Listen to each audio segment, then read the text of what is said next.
একটা ভয়ঙ্কর হাদিস বলেছেন, এই হাদিসটা যতবার পড়ি থরথর করে আত্মাটা কাঁপে। কিয়ামতের দিন আল্লাহ তাআলা অনেক শহীদকে বলবেন, তুমি জাহান্নামে যাও। সে বলবে, আল্লাহ আমি জাহান্নামে যাবো, আমি তো রক্ত দিয়েছি তোমার জন্য, লিইলাহি কালিমাতিল্লাহ, আমার দেহের তাজা রক্ত দিয়ে আমি শহীদ হয়েছি, জানাজা ছাড়া আমার দাফন হয়েছে, আমি তো জান্নাতে যাব। আল্লাহ বলবে, না, তুমি শহীদ হয়েছ এই কারণে যে লোকজন তোমাকে বীর বলবে, বীর, বাহাদুর। তো দুনিয়াতে তো তোমার বাহাদুর বলছে, তো তোমারে বিশাল যোদ্ধা ছিল, বাহাদুর ছিল, এই খেতাব তো তুমি পেয়েছো, আমার কাছে কিছু নেই, জাহান্নামে যাও, go to the hell fire.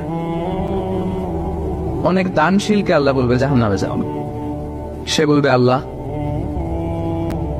আমি জাহান্নামে যাব, আমি তো মসজিদ, মাদ্রাসা, এতিমখানা, বৃদ্ধাশ্রম এমন কিছু নাই যে বাকি রাখছি, শত শত মসজিদ আমি করেছি, আমি কেন জাহান্নামে যাব?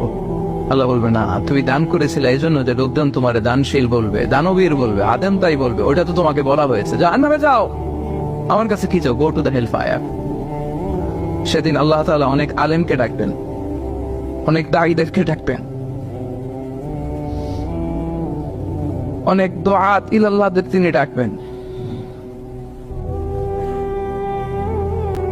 Because of Allah, you never know, but Allah will know. And then God will know.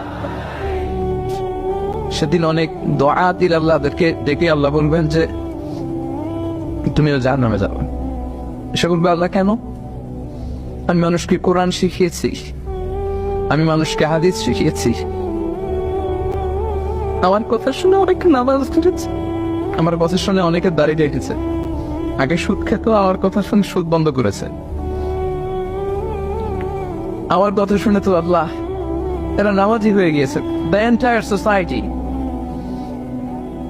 সুদ বন্ধ করেছে, নামাজ ধরেছে, তারা ফরজ যাকাত দিত, আমি কেন জাহান্নামে যাব? আল্লাহ বলবেন, তুমি এই দাওয়াতি কাজ করেছো, লোকজন তোমাকে বড় আলেম বলবে, লোকজন তোমাকে বড় সেলিব্রিটি বলবে, লোকজন তোমার নামে তাকবীর দিবে, তোমাকে বড় আলেম বলবে, বড় দাঈ বলবে। এটা তো বলা হতো তোমাকে দুনিয়াতে, আল্লাহ না বলে ডাকা হতো তোমাকে, বাহারুল উলুম বলা হতো তোমাকে, জ্ঞানের সাগর, অনেক বড় দাঈ, অনেক বড় সেলিব্রিটি তোমাকে বলা হতো এই দুনিয়াতে।